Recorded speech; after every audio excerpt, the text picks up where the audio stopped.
On the timeline, on the timeline. History, geopolitics, and the future yet to come.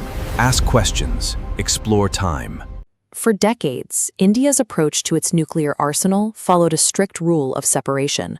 Under the no first use policy, warheads and their delivery systems were deliberately kept apart, locked inside secure facilities to ensure they could never be fired by accident.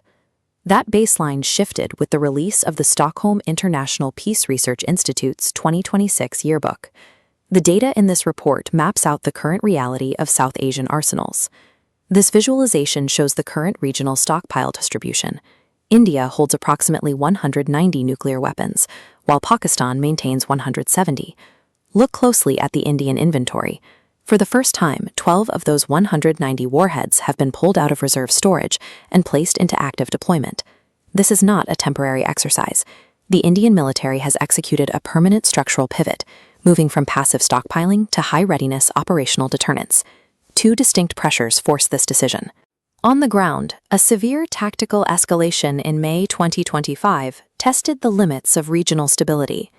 Above the atmosphere, a rapidly expanding Sino-Pakistani satellite network created a new surveillance vulnerability.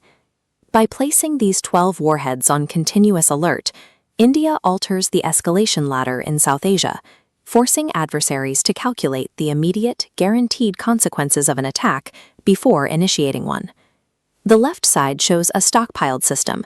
The warhead sits isolated in a bunker, far away from the silo. Conversely, the right side illustrates active deployment. The warhead is mechanically mated to its platform, armed and ready for immediate launch. Keeping weapons unmated protects against accidents or miscalculations during peacetime. Mating them guarantees an instant retaliatory strike if the country comes under sudden attack. To ensure these 12 deployed warheads cannot be neutralized by a preemptive strike, the military distributed them across multiple legs of the nuclear triad. On land, the Agni, Prithvi, and Nearby series provide mobile launch capabilities that can be rapidly relocated across the terrain. The conventional BrahMos supersonic cruise missiles are also engineered to seamlessly transition into a nuclear delivery role when necessary. In the sky, the air-based delivery systems are maintained by an adversary's planning is severely complicated. Successfully coordinating a first strike across all three domains simultaneously becomes a nearly insurmountable logistical challenge. In May 2025, the Indore Pahalgam terror attack triggered a severe 4-day military crisis across the border. For years, Pakistan's military doctrine relied heavily on its 170 warhead inventory to act as a shield for proxy operations. The logic was simple: threaten an immediate, irrational nuclear response to any conventional Indian counterattack, effectively paralyzing the opponent. During this conflict, the Indian military entirely discarded its usual response matrix. Instead of border skirmishes, Indian forces executed deep conventional strikes that completely bypassed the line of control. They systematically targeted specific air and missile bases inside Pakistani territory. This targeting was driven by precise intelligence indicating these specific bases possessed active nuclear-related roles. In deterrence theory, this is known as a counterforce strike, aiming directly at the enemy's military hardware rather than civilian populations. By explicitly targeting the delivery nodes themselves, India demonstrated that the nuclear shield was vulnerable. The bases meant to provide a deterrent became high-priority targets for conventional Indian jets. The opposing military command had failed to anticipate that India would willingly operate so close to the nuclear threshold. As India proved its willingness to destroy nuclear-capable infrastructure without using nuclear weapons itself, the escalatory logic collapsed. Faced with the loss of its strategic assets and unable to justify a nuclear launch over conventional base strikes, the command structure opted for a rapid stand-down. In response to this exposed vulnerability, Pakistan quietly initiated a decade-long plan to heavily ramp up its fissile material production. The events of May 2025 demonstrated that a passive posture invites aggression. To maintain a credible threat against a volatile neighbor, a rapid response is mandatory. These 12 active warheads are the direct consequence of calling that bluff. While ground tactics shifted, a second, equally critical vulnerability opened up above the atmosphere in low Earth orbit. Pakistan's space agency, Suparko, suddenly demonstrated an unprecedented surge in its launch capabilities. Between January 2025 and April 2026, a span of just 16 months, they deployed 6 Earth observation satellites into orbit. This accelerated timeline was only possible through heavy reliance on Chinese launch vehicles. These new assets don't operate alone.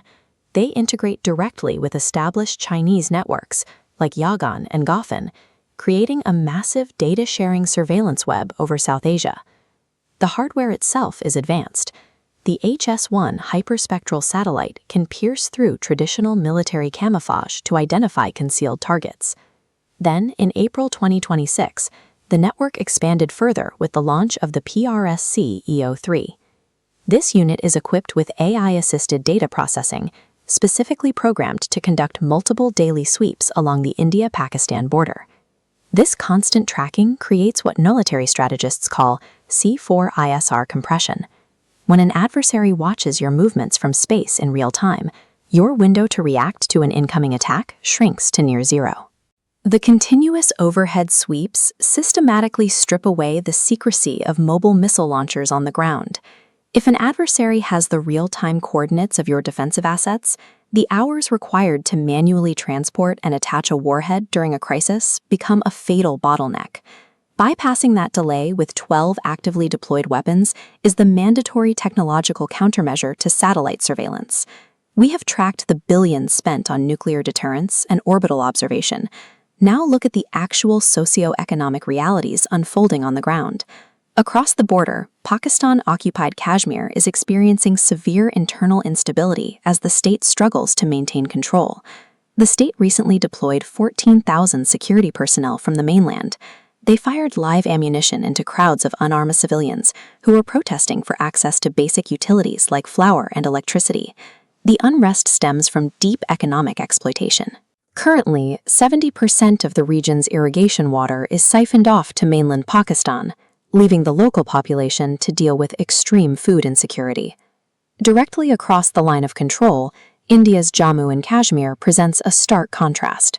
The administration is executing massive infrastructure consolidations, highlighted by engineering breakthroughs like the construction of the 13.5-kilometer Zojila tunnel.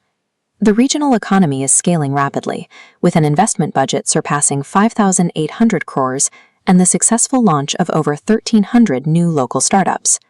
While resources pour into high-tech military escalation, the opposing internal state apparatus remains in a state of visible decay.